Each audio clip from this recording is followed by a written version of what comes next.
Good evening and welcome. It is Tuesday, February 17th, 2026, and this is continuing special coverage from Courtroom Confidential on the Nancy Guthrie case. This is day 17.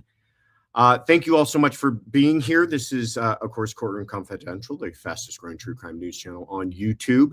Let me say hello to Kathy Mama Bear and Jade, Proud Grizzly, Lindsay Bay, Lisa Trick. Guys, I appreciate you showing up every night. I appreciate your support. I appreciate you dealing with kind of the constantly changing schedule and dealing with the constantly changing backgrounds. And tonight I have even one more thing I'm going to ask you to forgive me for, and that is I am flying solo, in that I don't have Kaylin in the background making everything run so smoothly. Tiffany's here. She's doing her best. I'm doing my best. We're going to try to cobble this entire thing together. Kaylin is busily working on other things. So I said, you know what? I can handle this. And then immediately as I started getting into it, I thought to myself, I can't handle this. I have no idea how much work she does behind the scenes. So special shout out and thank you to Kaylin already from the top. Okay.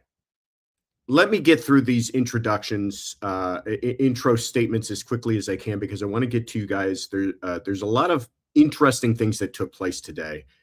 Not so much in the advancement of the investigation itself, but in kind of some of the surrounding noise. So we'll talk about what all that means. Let me thank everybody for being here, for returning, but let me give an introduction to all the new people. I know that we've gathered some new friends during this whole experience. So welcome everybody. If you are new here, we're so happy to have you with us. My name is Joshua Ritter. I'm a former prosecutor with the LA District Attorney's Office. I was there for about 10 years before I left to go into private practice as a criminal defense attorney.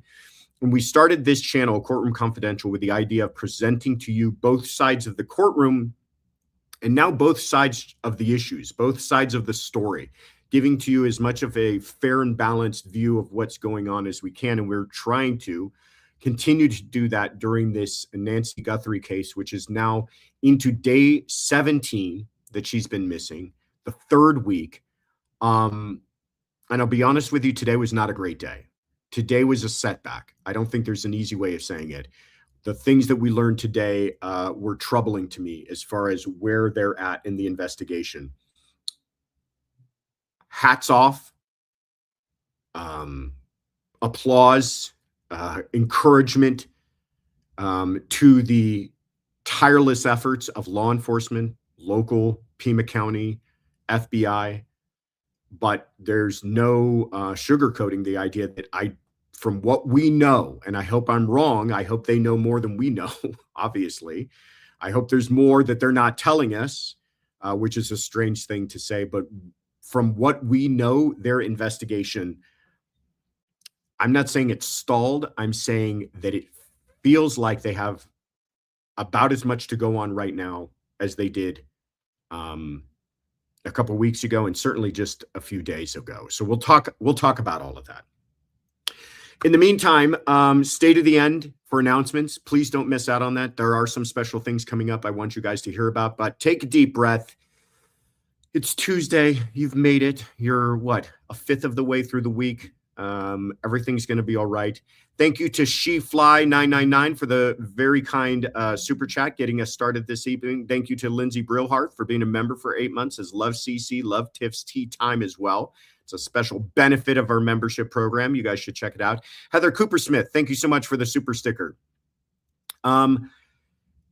Take a deep breath, hit the like button, subscribe if you haven't already, and share this with anybody that you think might enjoy. But let me get started. Here's where I have to actually do some technical stuff, so bear with me. First thing I want to talk about, though, this evening is the blue shirt. I got asked a lot about the blue shirt. Well, we got some clarification on that, which then comes along with some further questions that weren't answered. But this is a tweet sent out by Matt Finn, who's a reporter out here working alongside Michael Ruiz, who I've mentioned several times on this show. Matt Finn's also a very good investigative reporter for Fox.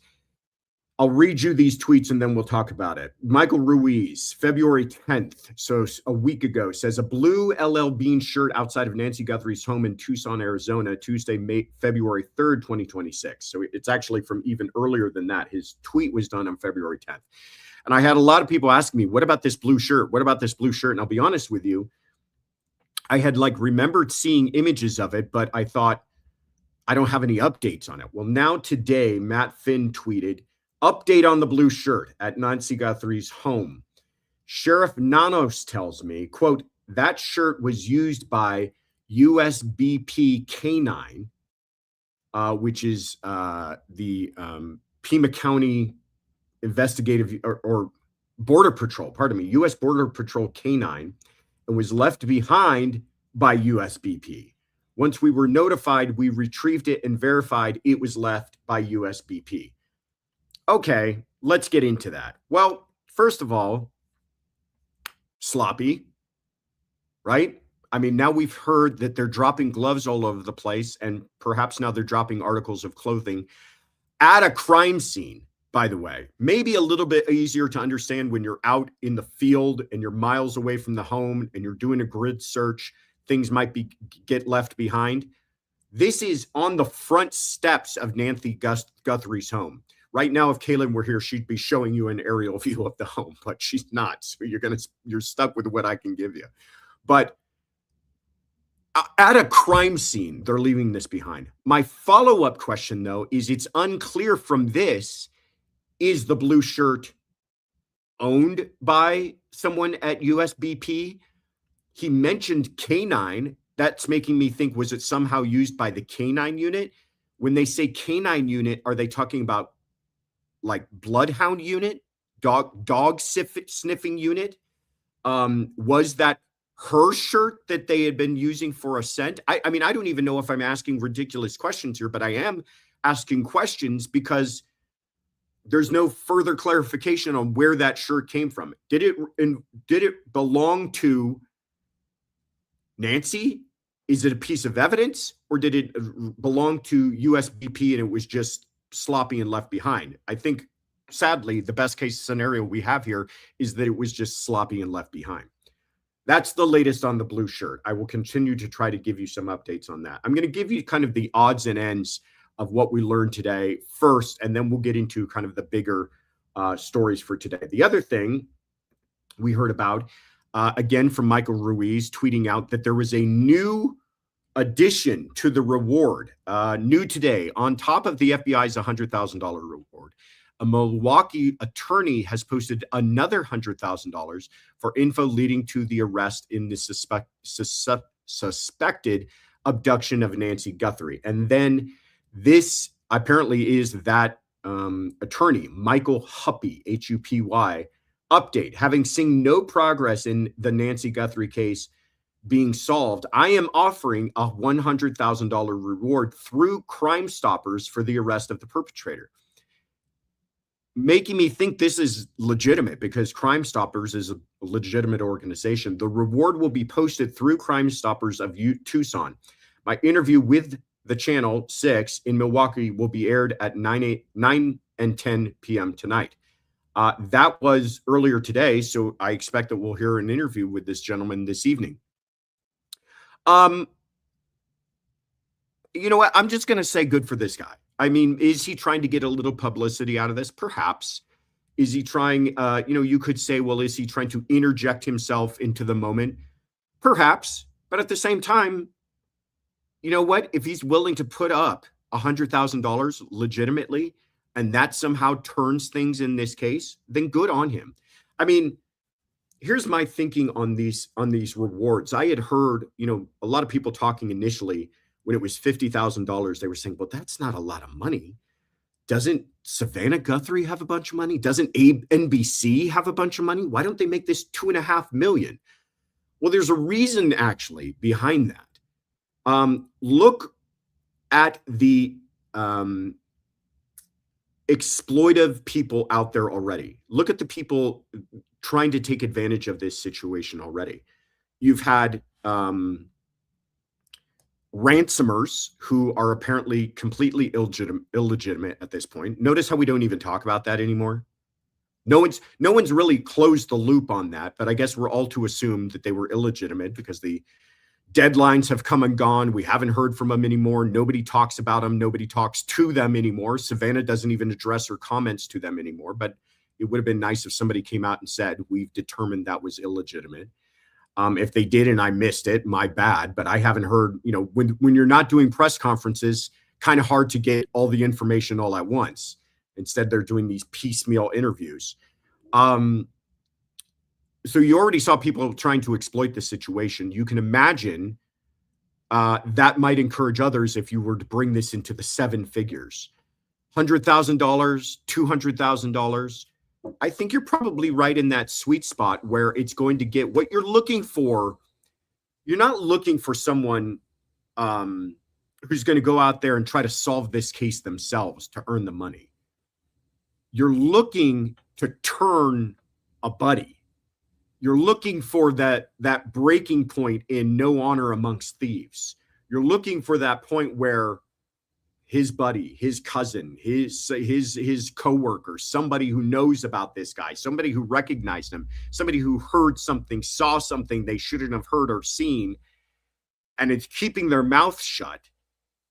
How many reasons do they need to change their thinking on that?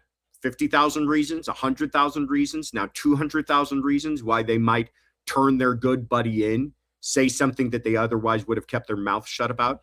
It could be fear too. You could be dealing with people who are fearful of coming forward, and now they've got even more of a reason to come forward. Again, it's not for lack of tips at this point. It's for lack of snitching.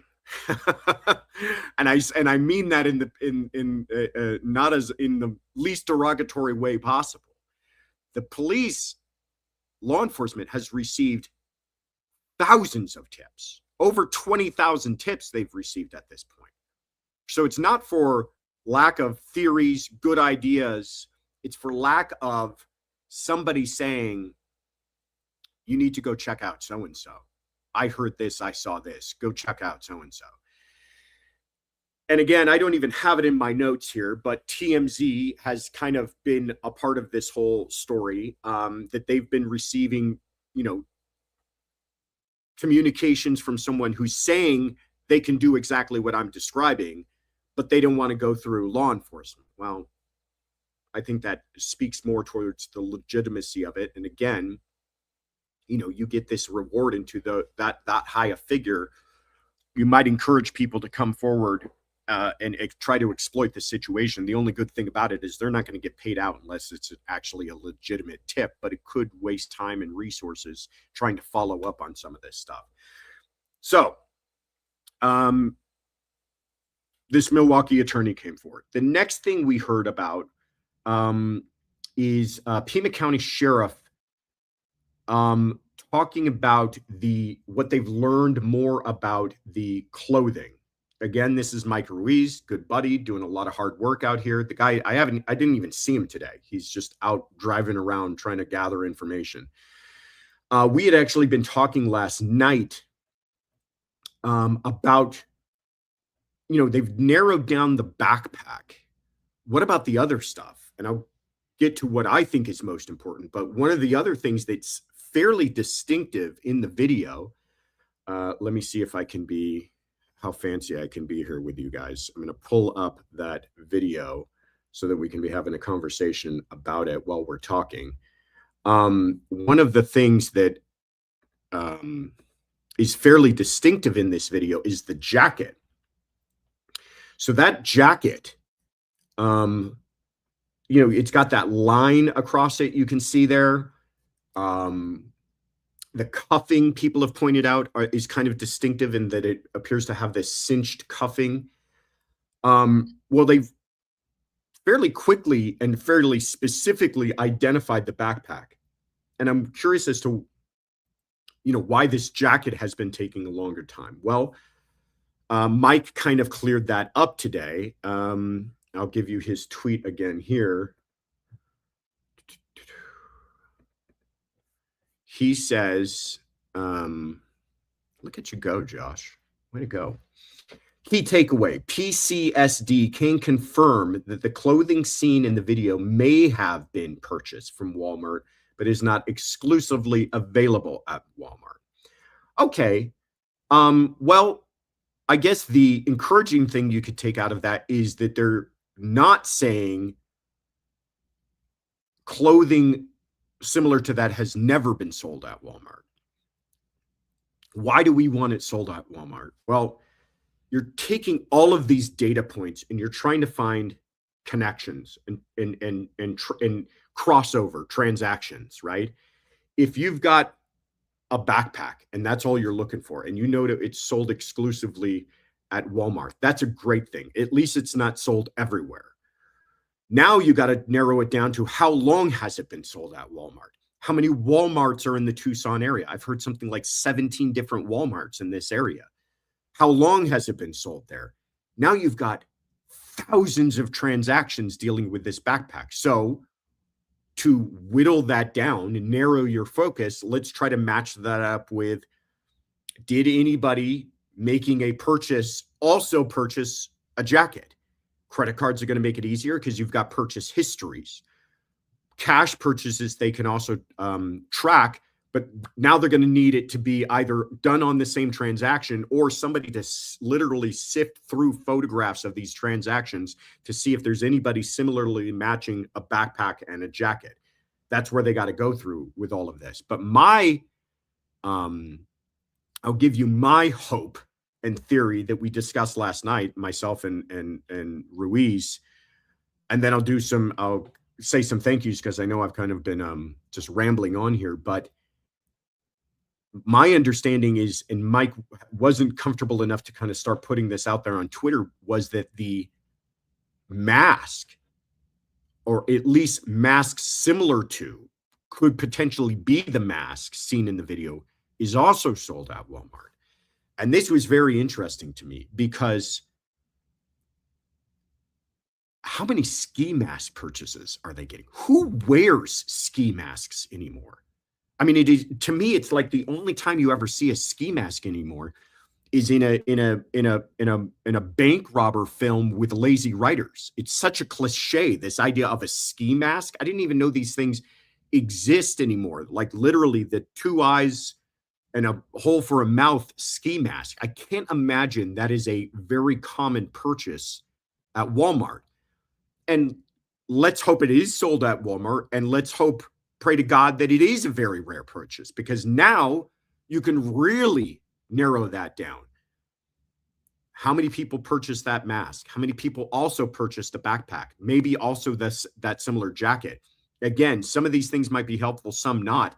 But even I have to imagine that your list of potentials that purchased a mask is much smaller than your list of potentials that purchased a backpack. Now, I can already hear a lot of you saying, well, could have stole the mask, could have found the mask could have been purchased at a Walmart in Tuscaloosa. I mean, there's all these factors, but this is police work. You're just going off of odds and following up on ideas and following up on leads. And they don't have much else right now. So they've got manpower. That's the one thing they've got. They've got resources. Let's dedicate them to trying to find this stuff, because it's beginning to sound like these purchase histories might be the best that they have to go off of. Something that can be learned from that video might be the best that they have to go off of right now. Which leads me to my last update here on what happened today. Forgive me again while I figure this out. And that is this signal sniffer. This is a little bit small writing here, so I'll try to make it larger for all of you. There you go. I'll read this to you. This is from Brianna Whitney. She's a local reporter. She says, just in, the company Parsons Corporation with Blue Fly Tech has issued us this statement on their signal sniffer work in the Guthrie case regarding her pacemaker. Quote, at the beginning of February, the Pima County Sheriff's Department requested our support, and we immediately began deployment of Blue Fly. Love that name, much better than signal sniffer. units and personnel to Arizona to assist with the search for Nancy Guthrie. Blue Fly is a Bluetooth and Wi-Fi sensor. Wi-Fi sensor is interesting. Haven't heard that talked about because there's another device missing, by the way, right? It's not just her pacemaker. It's also the camera, the Nest camera, which operates off of Wi-Fi, intended for search and rescue operations in challenging environments. The technology has been used on a variety of air and ground vehicles and on foot in austere terrain. It provides first responders with a heat map to identify signals within a search area. Blue Fly was used on February 3rd, 12 days ago. No, 14 days ago. 2 weeks ago. During the Pima County Sheriff's Department search and rescue helicopter search over the Guthrie neighborhood, the technology was subsequently used for additional search operations by helicopter, ground vehicles, and on foot. Due to the sensitivity of the investigation, we will not provide additional details on ongoing operations.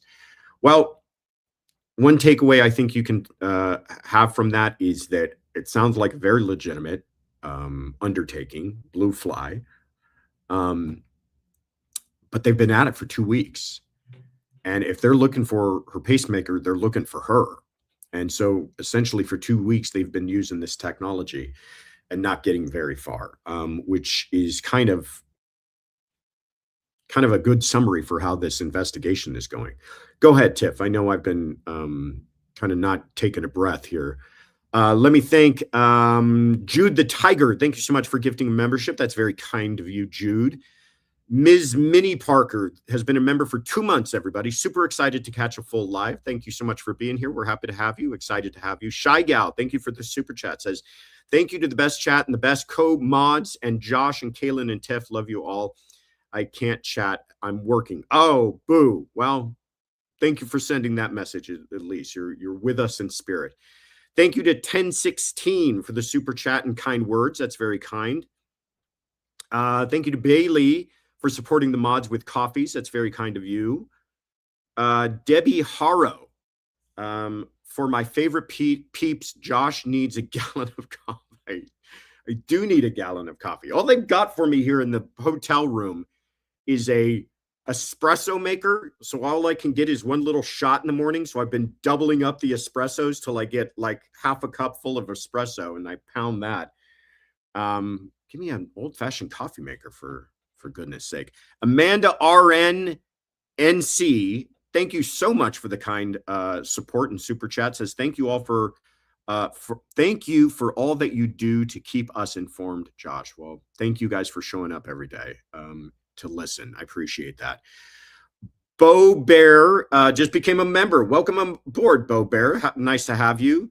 KMTX 78 has been a member for 1 month. Getting juice tonight. Getting it in bulk. Thank you. You're very welcome. What else do we have here? Let me put this up while we're chatting. Munira Sultana, thank you so much for the super sticker. Very kind of you, Munira. Stephanie Atkinson. There we go. Stephanie Atkinson Coaching. Says media reporting Nancy's neighbor was a gem dealer. Did the burglars hit the wrong house? Thank you for bringing this up. I saw this just before we were about to go live. And it's interesting because it's funny.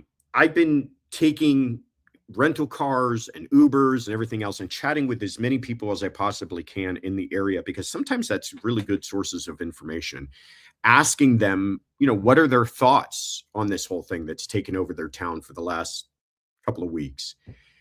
And more than one person has brought up the idea that there's this huge gem show in town. Apparently, it is the largest gem show in the world. If you're like into, geodes and rare stones and things like that, it's not like I don't think it's like diamond dealing, but it's like gemstones and people who are into collecting that, or large stones for display in hotels and things like that.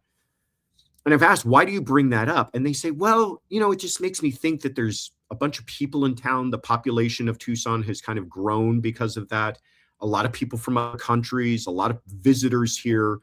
that perhaps could be something to do with it. And then we heard today, or we saw today, that there were people, investigators, perhaps at the neighbor's home, and people, I don't know if this information is reliable or not. So this is not me reporting something to you. This is kind of me telling you whispers and rumor online that the neighbors were involved in the gem show, and maybe this is a big mistake, and they meant to get the neighbors, and instead they hit the wrong house. Here's what I'll say. Some of these theories are wild. Some of them are incredible. Some of them offer some really interesting thoughts. Could this be? The answer is it's at this point, who knows? I don't think anything can get ruled out. I don't think anything is completely outrageous. I mean, when this all started, we were all convinced, or at least I was, this was like one of those incredibly rare situations where somebody literally got kidnapped for ransom, and that all fell apart. So now it's, burglary gone bad, kidnapping, a bad, misidentification on a house, and they thought they were going to find gemstones and they didn't. It's kind of at those points, and this is a sad state of affairs where it's a who knows. We'll get more into it in just a moment, but thank you so much, Stephanie Atkinson, for that super chat. One of my dudes, Court Dog Daniel, says you're right. This does have an early Koberger feel. And I pray to God it's an early Koberger feel, because part of that was for 11 days they had a suspect and we didn't know about it. And that's what I'm hopeful of, is that where we're at. That's where we're at right now. Good to hear from you, my friend. Nate J3Z, another one of my dudes. There's over 4,000 watching and not even 1,000 likes. Hit the like button. Well, thank you for that. Hit that like button, everybody. Take a deep breath, calm yourselves down, and hit that like button. Prosciutto Sandwich, finally alive. Great work. Keep it coming. Let's bring Nancy home. Love from New Jersey. Good to hear from you. Thank you so much for being here.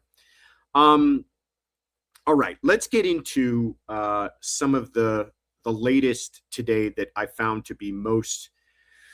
I'm not trying to bring us all down, but it was a real reality check as to the status of this investigation, and it's not good. The Jonathan Hunt from Fox did an interview with Sheriff Nanos, and it was probably one of the better interviews that's been done of him, because Jonathan's very skilled, and he sat him down and just asked a lot of these questions that we've all been waiting to get answers on, and then kind of pinned him down. It wasn't aggressive at all. It was just, we need some specifics out of you. So here's some from that. First of all, I'm going to show you a tweet from Matt Finn, who we talked about earlier. Breaking: Sheriff Nanos tells Fox News that the one glove, which was recovered about 2 miles from Nancy Guthrie's home, did not match DNA in Nancy's home and did not have a hit in CODIS. I'm going to tell you what's obviously disappointing about that, and then I'm going to make things even worse for you. So buckle up. One, it's disappointing because no hit in CODIS. Don't know who it belongs to. Whoever does belong to has never been arrested and put into the system before. And two, doesn't come back to the house. Now, here's the problem. That still doesn't mean that you can entirely eliminate this, and that is a problem. Just because it doesn't match CODIS doesn't tell us that that's in fact not the perpetrator. And just because it doesn't match the house doesn't in fact tell us it's not the perpetrator. We don't know what the DNA evidence was collected from the home. They've never been clear about that. We don't know if it is the type of DNA evidence that you can say is definitely connected to the perpetrator. I'll let you imagine what that could be. But all we're told is that they believe it's connected to the perpetrator. So it could be as something as tangential as a swab of a surface that they believe that the perpetrator may have touched. A gloved perpetrator, by the way. Now, I did see someone make an excellent comment today that I wish I could claim as my own, but because he had that mouth light in his mouth, let me see if I can't pull that up. If I, bear with me as I get all technical and fancy here. Here we go. That mouth light, well, he's got to take it out of his mouth, put it back in his backpack pocket, whatever he's got to do. That's going to transfer saliva onto those gloves. And now he's kind of undone himself by being too cute by half. And if he touched something after that and they picked up that DNA, fantastic. If there is evidence inside of that house that can definitely link this person to the crime, fantastic. But we've never been told that. All we've been told is they believe.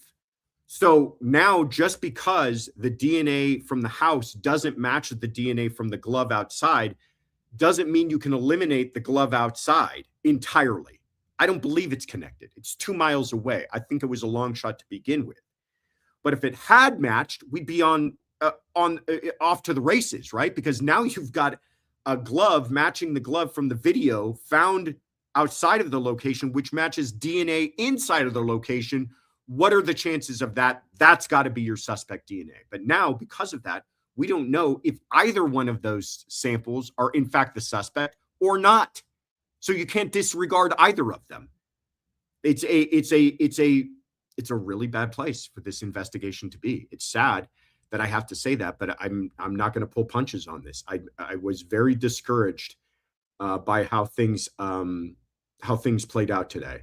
Let me get back to that tweet from Matt. So, not in CODIS, not a hit to the house. In my view, put this one on the back burner, but not entirely dismissive of it. Jonathan Hunt, who I mentioned earlier, interviewed Chris Nanos, the sheriff, today. Question: is there a match on the DNA in the glove to the DNA, the unknown DNA that you found in the house? Nanos: no match to the DNA at the house. Hunt: so entirely separate DNA. Nanos: correct. Hunt: okay. So that would be, if there's no, is there a CODIS match for the DNA in the house? Nanos: no. So that's where we're at on that. Now let's get into the status of the testing. So if we've got no CODIS, we've got no match to each other, what are we left to do with this DNA? Specifically the DNA inside the house. I think that's what we should remain concerned with. It's at this point our best shot as far as forensics go. Okay, so what have they been doing with it? If it doesn't match anything, I hope they've been doing more with it. Well, this is what Micah Ruiz updated us with today. New: what's going on with the DNA testing in Florida? DNA Labs International is closed on weekends. Remember, the new apprehensions were made on Friday, including this past weekend. I just got off the phone with the spokesperson who told me she could not comment on specific cases, but she said the lab is able to be open on weekends if requested. I've reached out to PCSD for information on whether this request was made. As of last night, the FBI was still waiting results on the DNA can be run through CODIS, the federal database of known samples.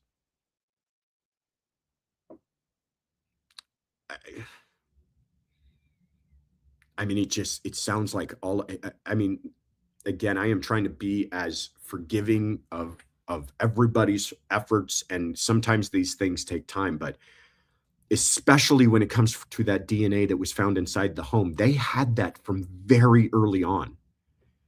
And the fact that this hasn't been run through CODIS, and we're not even really hearing much on what they're doing with the IGG side of this. Like I said, it's been a very discouraging day. All right. Last couple of things, and then we'll get to some announcements and I'll let you guys go. I don't know why this sheriff is insistent on ruling out or sticking to certain theories. You remember there was this whole kerfuffle about a local reporter said that she was told by a source that they believe this to be a residential burglary. Well, both Matt Finn and Jonathan Hunt interviewed the sheriff since that time, and he has said emphatically, no. we believe it's a kidnapping. Now, I don't know if he's using the royal we or if that's a we meaning everybody in law enforcement, but where are they getting this from? First of all, I talked about this last night. A burglary just means you broke into a home to commit a crime, okay, at its simplest terms. So, of course, this is a burglary. He's showing up with gloves and a gun and let me put him back up here. Showing up with gloves, a gun, a mask, and a backpack. He's not there to hang Christmas lights. He's there to commit a crime. He broke into her home to do so. Now, are you saying that you believe that he didn't go there to commit any other crime but to abduct her? If so, where are you getting that from? What possibly is leading you to believe that there was no other intent in mind but to abduct this person? And again, I don't know what good that serves to eliminate the idea of other theories, of other motives.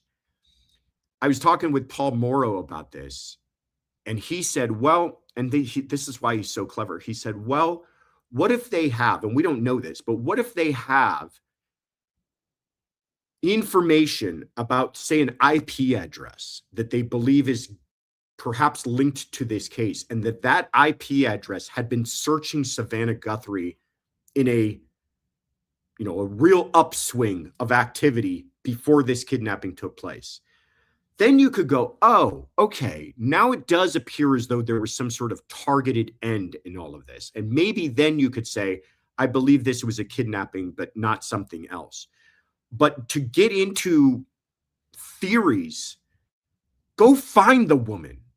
I don't know why we're worried about whether or not the guy was there to do something bad, and it ended up with her being taken. The why of it is not as important to me right now as it is in finding the person, and getting caught up on why he was there and why he wasn't there is an interesting debate for all of us to be having, but certainly not for the sheriff. Go find the guy, go find her. All right. And then just to further end our conversation with a real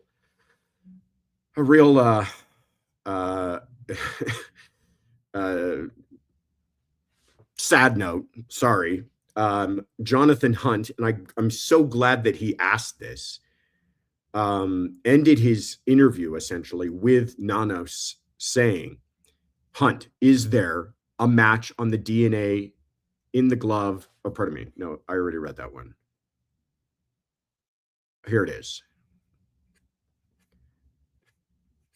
Sheriff, as you sit here right now, do you believe you will arrest someone for what you say is a kidnapping in a day, a week? How long is this going to take? Do you, in your gut, on your decades of law enforcement, how long is this going to take? Now, that's a rough question to ask someone, but I think a valid question. This is his answer. I have no clue. I know this. I know that I have a team that every minute of the day is out there working hard. Maybe as we sit here, someone's out there knocking on a door that will get us where we need to be. What I do know is we won't quit. We're going to keep after you. We will find you, and we'll find Nancy.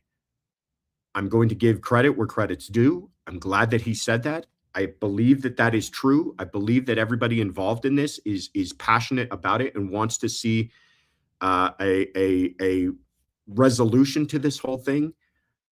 But I also believe his first words in, I have no clue.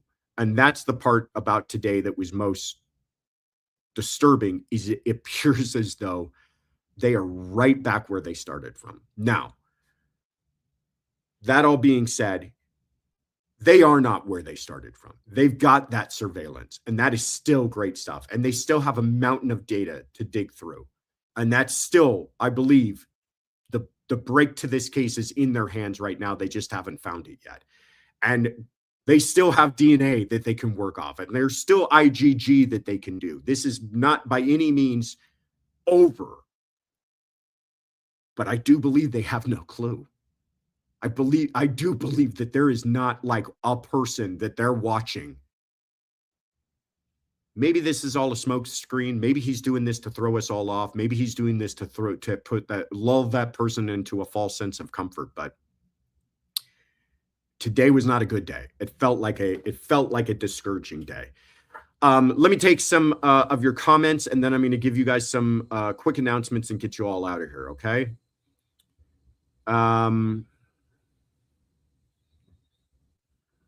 Let's do the announcements, and okay.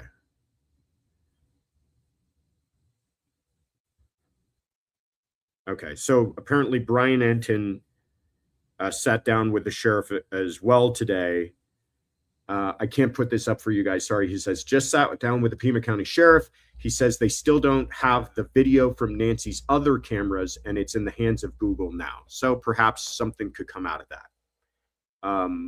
Hopefully it does. I mean, they pulled off a miracle with that other video, and hopefully those other devices might yield something.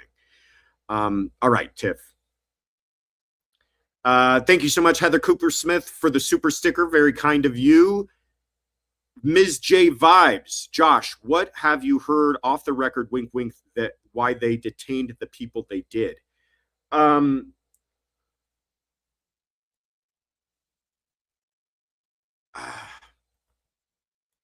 I have not heard. I do believe those people are under surveillance. I do believe that they had solid information. This wasn't just a hunch. We have not seen the affidavits, but you can't get search warrants like they did without solid information. But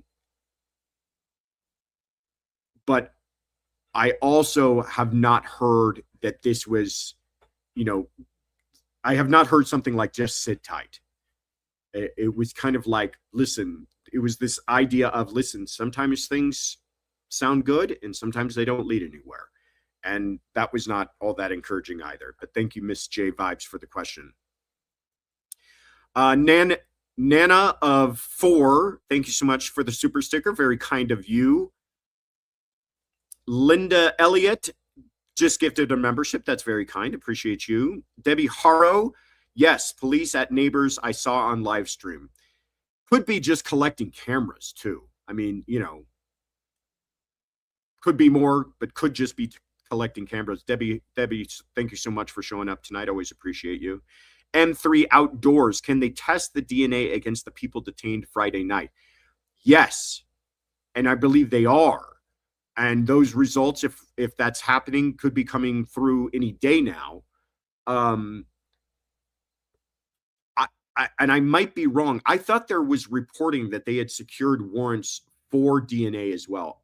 It could be that we were not told that, and I wasn't able to confirm that today. But I have to imagine that with every person that's being detained, they're trying to get warrants for DNA swabs as well and checking it against all this stuff.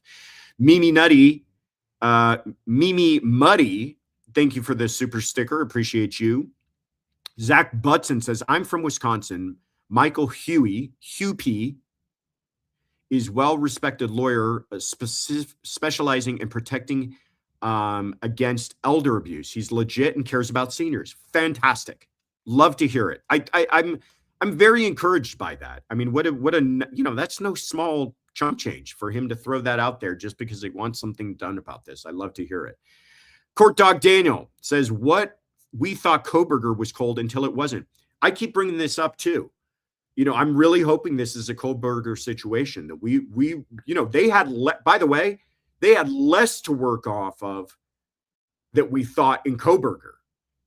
Remember in Kohberger, they had a grainy photo of a vehicle and they couldn't even nail down the make and model or the year. So hopefully you're right. I would love to wake up in the middle of the night and be told I got to go show up and be on TV at 3 a.m. in the morning because they've made an arrest in this case for somebody that they've been following for the last week. Your lips to God's ears. Jen Lavalate says it's politics for him. That's it. You're not alone in that assessment, June. KMTX says, can you please clarify the time that the perp was in the house? I am hearing 16 and then 41 and not sure which to believe. Major time difference. Well, the first answer is we don't know.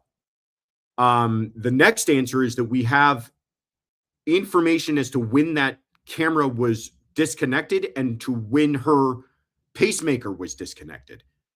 Those are, I think, good bookends, but not necessarily an indicator of how long he had been in there or not. My theory, I was talking with Paul and Mike about this last night, or the night before, they're all kind of melting together, was I can't imagine this guy disconnecting a camera that seemed to have caught him off guard and then taking his sweet time inside. My theory was he was surprised by the camera. He disconnects it and he sits tight. He maybe hangs out in his car or hangs out in the bushes for 20 minutes to make sure the police don't show up. That nobody shows up, that she hasn't alerted anyone. And maybe that's why there was so much time taken. But again, like I said, everybody's got theories on this thing. Derek Sherman, thank you so much, says, Josh, any update of the detained guy with the Land Rover? The night he was pulled over, he was handcuffed, seized his vehicle. Numerous agents were hiding, removing contents, and towed the vehicle away. We're still in that window of if DNA was swabbed, if evidence was recovered, that they haven't got the results on it just yet. If you guys remember, and I wish Caleb was here to put this up, but during that time, they put up a sheet to kind of block off from media what they were doing in the trunk of that vehicle. I think what they were doing is DNA swabs. I think they're looking for Nancy's DNA in that vehicle, which may mean that the vehicle was the suspect part of all of it, or the individual driving it was the suspect part of all of it. So that's what they may be doing, and we may be waiting on results. You imagine if they got Nancy Guthrie's DNA in the back of that Range Rover? My God. We just need some kind of break in this thing. Thank you, Derek Sherman. Eroy, there you are. Thank you so much. Says, are we entertaining an era in which our general public is learning digital capabilities faster than law enforcement? Worried that with AI booming, law enforcement is going to fall behind in terms of investigative capabilities. That is a scary thought. I don't think we're living in that time. But I do think that criminals are becoming far more savvy. And you're seeing that, like the Brian Koberger case, I think is an excellent example of somebody who took extra steps to not be detected. You remember he turned off his phone. I mean, these are people thinking ahead. By the way, they've been working on the cell towers in that area since day one. And those cell towers have not revealed evidence that we know of yet to kind of pinpoint what phone was pinging off of that area that should not have been pinging off of that area at 2 a.m. in the morning. Could that be that the person turned off their phone or didn't bring their phone because of exactly the reason that you're highlighting, Eroy? Thank you so much for that question. Pug Hairs Glitter says, Michael Huppy is also the president of Milwaukee's Crime Stoppers. Can confirm he's a good human. Well, then I'm loving all of this. Loving to hear that. Thank you for that. And good for him, by the way. He'll be on TV apparently in a few hours here. So watch that. Good for him. All right.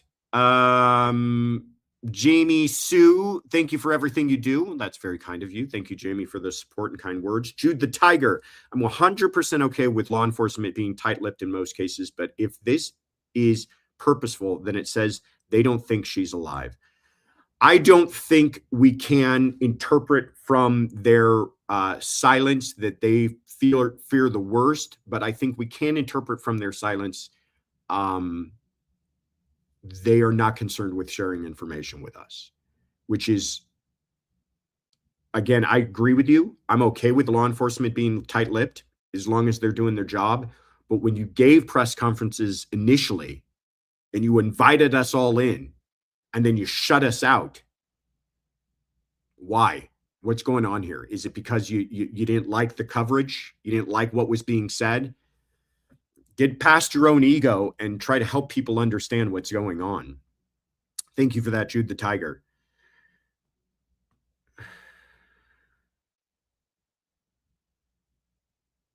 Okay. I can't keep doing this. What else do we got here? Is that it? Okay. All right, you guys, let me give you some announcements. Let me give you some announcements and then get you guys out of here. All right.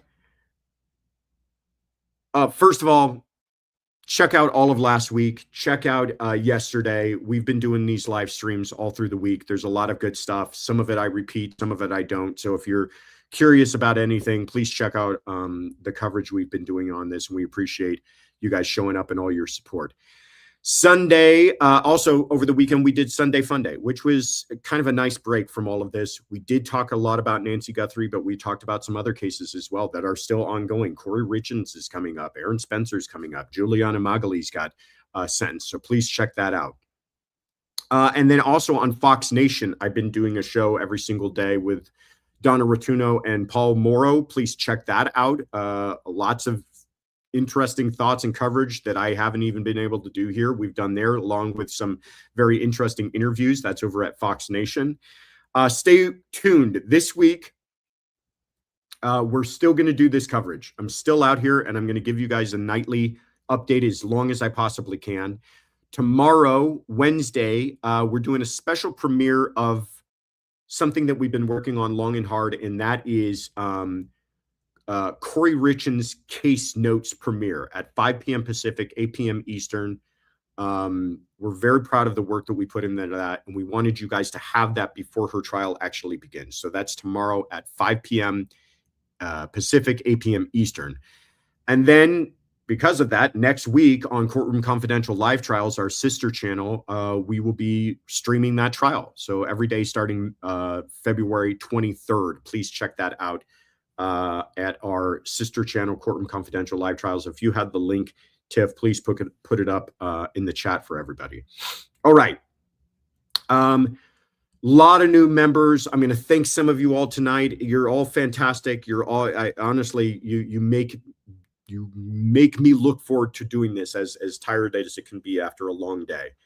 But to Bronco Girl, Nicole M. Luongo, Karen Altschwager, Spirit Walker, Karina Moore, Kelly Murphy, Marge Bunn, Flower Lass, Reputad Da Buddha, Crystal Anderson, JVU1W6B, Heidi on the Heidi, Joseph Martino, Mama Mickey, Mad Martigan, Joan Parkin,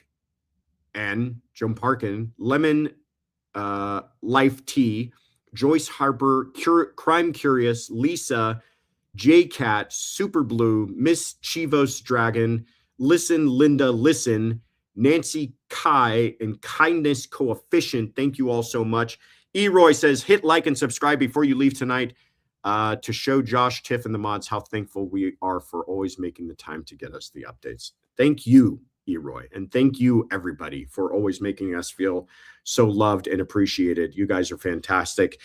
Hoosier Steph has been a member for 9 months, everybody. Thank you for all your hard work. Appreciate you for being here and for saying that.